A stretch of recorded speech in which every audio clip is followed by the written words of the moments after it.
Hello friends, welcome back to my channel Sona's cooking journey. இன்றைக்கி நம்ம சேனலில் என்ன ரெசிபி பார்க்க போகிறோன்னா சிக்கன் டிக்கா மசாலா ரெசிபி தான் பார்க்க போகிறோம். ரெஸ்டாரண்ட்லலாம் கிடைக்கிற அதே ஸ்டைலில் அதே டேஸ்ட்டில் வீட்டில் எவ்வளோ சுலபமாக பண்ணுறதுன்னு நான் உங்களுக்கு சொல்லிக் கொடுக்குறேன். இதை பார்க்குறதுக்கு முன்னாடி என் சேனலுக்கு சப்ஸ்கிரைப் பண்ணாதவங்க சப்ஸ்கிரைப் பண்ணிக்கோங்க, கூட இருக்க பெல் பட்டனையும் ப்ரெஸ் பண்ணிக்கோங்க. வாங்க இப்போ எப்படி பண்ணுறதுன்னு பார்க்கலாம். அதுக்கு நம்ம ஃபஸ்ட்டு சிக்கனை மேரினேட் பண்ணிக்கலாம். நான் இன்றைக்கி போன்லெஸ் சிக்கன் எடுத்திருக்கேன், ஒரு 1/2 கிலோ. இது தாய் பீசஸ் எடுத்திருக்கேன். ஸோ இதில் வந்து ஃபேட் இருக்கிறதுனால கொஞ்சம் நல்லா சாஃப்டாக இருக்கும். அதில் ஒரு டீஸ்பூன் அளவுக்கு மிளகாத்தூள் சேர்த்துக்கலாம். அப்புறம் 1 டீஸ்பூன் அளவுக்கு கரம் மசாலா சேர்த்துக்கோங்க.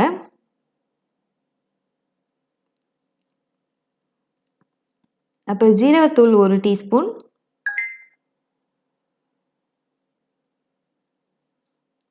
கசூரி மேத்தி 1 டீஸ்பூன்.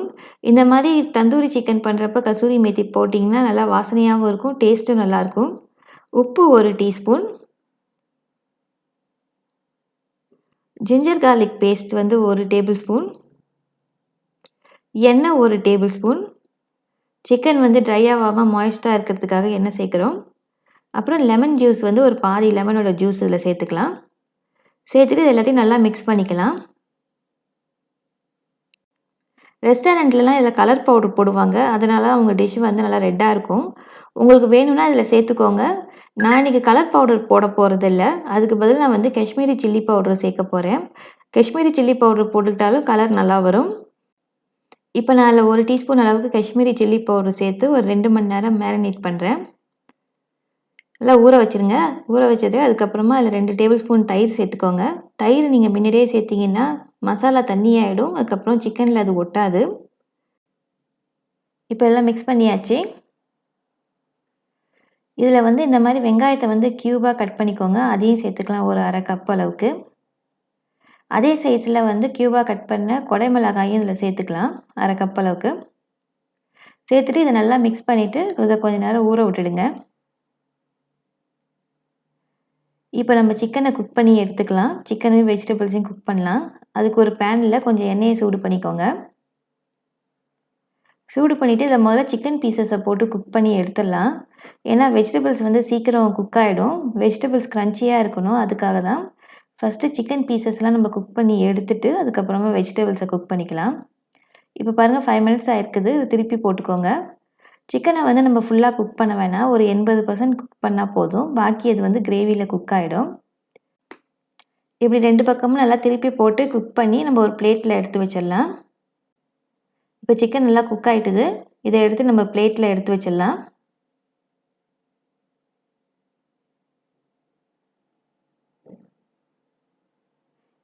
இப்போ அதே பேனில் பாக்கி இருக்கிற சிக்கனையும் நம்ம போட்டு அதை குக் பண்ணி எடுத்துடலாம். சிக்கன் எல்லாம் குக் பண்ணி எடுத்ததுக்கப்புறம் நம்ம வச்சுருக்க வெஜிடபிள்ஸு குடைமிளகாயும் வெங்காயத்தையும் போட்டு நம்ம இதை வந்து கொஞ்சம் ஒரு 5 நிமிஷம் குக் பண்ணால் போதும். கொஞ்சம் க்ரன்ச்சியாக தான் இருக்கணும், லேசாக ஒரு கொஞ்சம் ப்ரௌன் ஆனால் போதும். இதுமாதிரி திருப்பி விட்டு நம்ம குக் பண்ணிடுங்க. குக் பண்ணி எடுத்து அதையும் நம்ம தனியாக வச்சுக்கலாம். இதை கடைசியாக நம்ம கிரேவியில் மேலே போட்டோன்னா இது நல்லாயிருக்கும் சாப்பிட்றதுக்கு. நல்லா க்ரன்ச்சியாக நம்ம நடுநடுல வெங்காயம் குடைமிளகாய் வரப்போ நல்லாயிருக்கும். இப்போ பாருங்கள், இதையும் எடுத்து ஒரு தனியாக ஒரு பிளேட்டில் வச்சுக்கலாம். இப்போ அதே பேனில் நம்ம வந்து மசாலா கொஞ்சம் ரோஸ்ட் பண்ணி எடுக்க போகிறோம். ஏன்னா சிக்கனோட ஃப்ளேவர் எல்லாம் அதில் இருக்கும். அதிலே கொஞ்சம் எண்ணெய் சேர்த்துக்கிட்டு நம்ம எடுத்து வச்சுருக்க கரம் மசாலா, ஹோல் கரம் மசாலாவை இதில் சேர்த்துக்கோங்க. சேர்த்துட்டு இதை கொஞ்சம் நல்லா வறுத்துக்கலாம். அதுக்கப்புறம் பொடிசாக கட் பண்ண வெங்காயம் 1 கப்பு சேர்த்துக்கோங்க. இதில்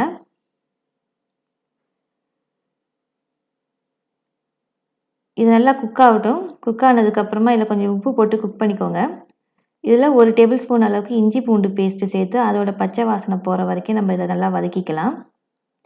அதில் கொஞ்சம் மஞ்சத்தூள் சேர்த்துங்க, 1 டீஸ்பூன் அளவுக்கு சேர்த்து அதையும் நல்லா வதக்கி விட்டுடலாம். இப்போ மசாலாலாம் நம்ம சேர்த்துடலாம். இதில் தனியா பவுடர் ஒரு 1/2 டீஸ்பூன் சேர்த்துக்கோங்க. கரம் மசாலா ஒரு 1/2 டீஸ்பூனு. ஜீரக பவுடர் ஒரு 1/2 டீஸ்பூன். மிளகாய்த்தூள் ஒரு 1 டீஸ்பூன் சேர்த்து இப்போ இது எல்லாத்தையும் நல்லா ரோஸ்ட் பண்ணிடலாம். நம்ம எண்ணெயிலேயே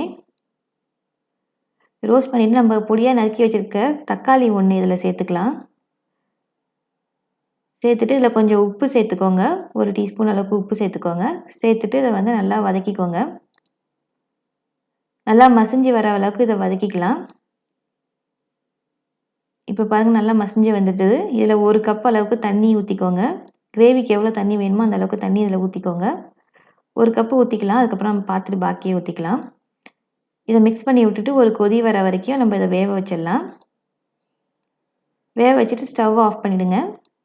அது ஆறுனதுக்கப்புறமா நம்ம ஒரு மிக்ஸி ஜாரில் போட்டு அதை நல்லா ஸ்மூத்தாக அரைச்சி எடுத்துக்கலாம். இப்போ இதை வந்து நம்ம வந்து ஃபில்டர் பண்ணி எடுத்துக்கலாம். ஏன்னா அந்த சிக்கன் டிக்கா மசாலா வந்து நல்லா ஸ்மூத்தாக இருக்கும் கிரேவி. இதில் வந்து தோல் அப்புறம் விதையெல்லாம் இருக்கும். அதெல்லாம் நம்ம எடுத்துடலாம். இல்லைன்னா கிரேவி திப்பி திப்பியாக இருக்கும். இது மாதிரி இதை வடிகட்டி எடுத்துருங்க. இப்போ ஒரு கடாயில் நம்ம கொஞ்சம் எண்ணெய் சேர்த்துக்கலாம்.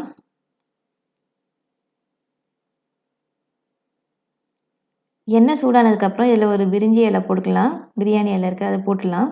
போட்டுட்டு அதை கொஞ்சம் லேசாக ரோஸ்ட் பண்ணிக்கோங்க. நம்ம எண்ணெயில் 1 டீஸ்பூன் காஷ்மீரி சில்லி பவுடர் சேர்த்து நல்லா வதக்கிக்கோங்க. அப்போ கிரேவியோட கலர் நல்லா ரெட்டாக நல்லா சூப்பராக இருக்கும். இப்போ லேசாக அது வதங்கினதுக்கப்புறமா நம்ம அரைச்சி வச்சுருக்க பேஸ்ட் இருக்குல்ல, வடிகட்டி வச்சுருக்கோம்ல, அதை வந்து இதில் சேர்த்துக்கலாம். சேர்த்து இதை மிக்ஸ் பண்ணி விட்டுடுங்க. மிக்ஸ் பண்ணிவிட்டு ஒரு கொதி வரட்டும். பாருங்கள் கலர் இப்போ நல்லா எப்படி இருக்குது. நம்ம அந்த மிளகாத்தூள் எண்ணெயில் போட்டு வதக்கணும்ல, அதனால்.